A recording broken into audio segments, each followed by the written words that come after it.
एक छोटी से गांव रामपुर में एक आदमी रहता था, रमेश। रमेश की उम्र लगभग 30 साल थी। उसकी पत्नी सावित्री एक सीधी सादी और समझदार औरत थी। दोनों एक मिट्टी के छोटे से घर में रहते थे, जिसके बाहर आम का एक पेड़ था। रमेश का काम था लोगों के खेतों में मजदूरी करना, सुबह से लेकर शाम तक मेहनत और फिर घर आकर थोड़ा आराम। हर दिन की तरह आज भी रमेश सुबह सुबह उठ गया था। उसने मुंह धोया, पुरानी धोती पहनी और बाहर आकर आंगन में खड़ा हुआ। सावित्री, जरा वो टिफिन लाना, आज खेत में देर हो जाएगी शायद। हाँ, ये लो टिफिन। लेकिन सुना है आज गांव के ठाकुर का बेटा भी खेत देखने आने वाला है, जरा संभल कर रहना। सुना है वो जरा घमंडी है। घमंडी हो या राजा, मुझे तो बस अपना काम ईमानदारी से करना है। भगवान देख रहा है, बस वही काफी है।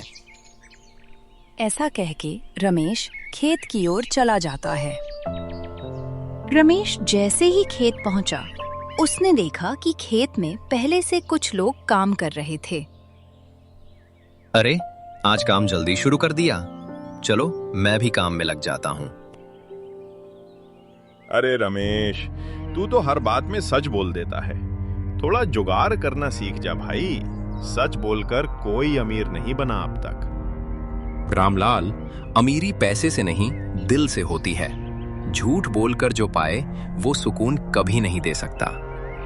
रामलाल हंसकर काम में लग गया, लेकिन रमेश की बात उसके मन में कहीं गूंजने लगी।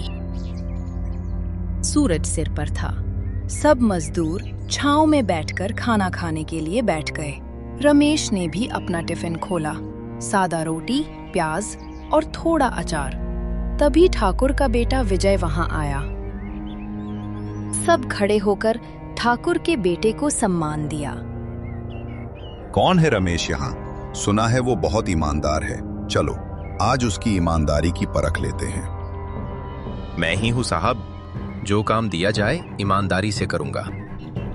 अच्छा तो सुनो, ये बीज मैं तुम्हें दे रहा हूँ। कल सुबह इनसे खेत में बुवाई करनी है, लेकिन ध्यान रहे ये महंगे बीज हैं। चोरी हो गए तो जिम्मेदारी तुम्हारी। रमेश हाँ कहकर बोरी को घर ले गया। ये क्या है रमेश? ये ठाकुर के बेटे ने खेत के लिए बीज दिए हैं। कल सुबह बुवाई करनी है। बोला है कि चोरी हो गए तो जिम्मेदारी मेरी होगी। इतनी महंगी चीज घर में रखना सही रहेगा क्या? कुछ नहीं होगा सावित्री, भगवान का नाम लो और सो जाओ। बोरी को घर के एक कोने में रख के दोनों सो जाते हैं।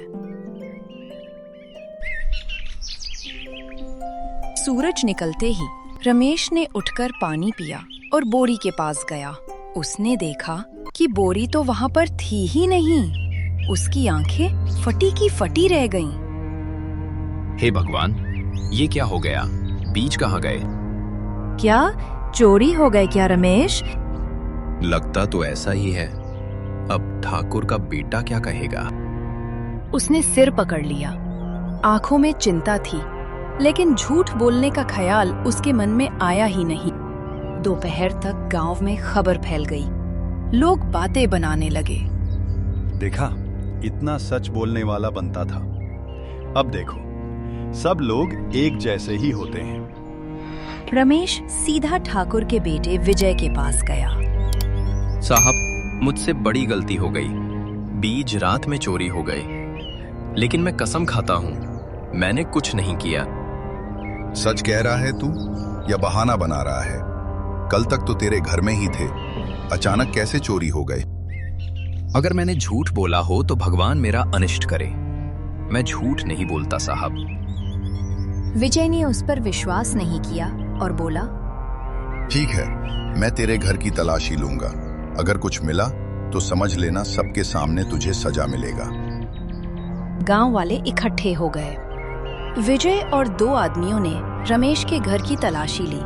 हर कोना देखा पर कुछ नहीं मिला। कुछ नहीं मिला। फिर बीज गए कहाँ? मुझे नहीं पता साहब, पर मैं खुद ढूंढूंगा। जब तक सच्चाई सामने नहीं आती चैन नहीं लूंगा। रमेश ने सबके सामने सिर झुकाकर वहां से चला गया। गांव वाले फुसफुसाने लगे, कोई उस पर यकीन नहीं कर रहा था। रमेश पूरे गांव में घूमता रहा, हर गली, हर कोना देखा। शाम होते होते वो थक गया था, लेकिन हार नहीं मानी। हे भगवान, अगर मैं सच्चा हूँ तो सच्चाई सामने लाना। तभी वहां से एक बच्चा गुजर रहा था। चाचा, हमने रात में देखा था कोई आदमी आपके घर के पास से बोरी लेकर भाग रहा था। कौन था वो? मालूम नहीं, बस लाल धोती पहना था। रमेश को झटका लगा, क्योंकि लाल धोती तो रामलाल पहनता था। रमेश ने तय किया कि वो सच सबके सामने लाएगा। रमेश रामलाल के घर गया और जैसे ही घर पहुंचा, उसने देखा कि रामलाल बोरी को छुपाने के लिए घर के पीछे जा रहा था। रामलाल, क्या कर रहा है तू? रमेश की आवाज सुनते ही रामलाल ने बोरी को नीचे गिरा दिया और सीधा खड़ा हो गया। अरे रमेश, तू यहाँ? जो भी चोरी की है बस सच बोल दे, नहीं तो मैं सबके सामने ले जाऊंगा। रामलाल डर गया और रमेश से माफी मांगने लगा। माफ कर दे रमेश, मुझसे गलती हो गई। बस थोड़े पैसे की लालच में बीज उठा लिए थे। गलती हर कोई करता है, लेकिन सच बोलने की हिम्मत सब में नहीं होती। चल मेरे साथ चल और सबके सामने सच्चाई बता दे। सुबह सुबह फिर से गांव के लोग इकट्ठे हुए। ठाकुर का बेटा विजय भी आया। रमेश के साथ रामलाल खड़ा था। साहब, बीज मैंने ही चुराए थे। रमेश बेगुनाह है। ये रहे वो बीज। गांव वाले हैरान रह गए। रमेश, माफ करना, मैंने तुझ पर शक किया। कोई बात नहीं साहब, सच को देर लगती है पर वो आता जरूर है। उस दिन रमेश की आंखों में सुकून था। गांव के लोग जो कभी उस पर हंसते थे, अब उसकी ईमानदारी की मिसाल देने लगे। लेकिन रमेश जानता था, ये तो सिर्फ उसकी यात्रा की शुरुआत है। सच्चाई का सफर अभी बाकी है।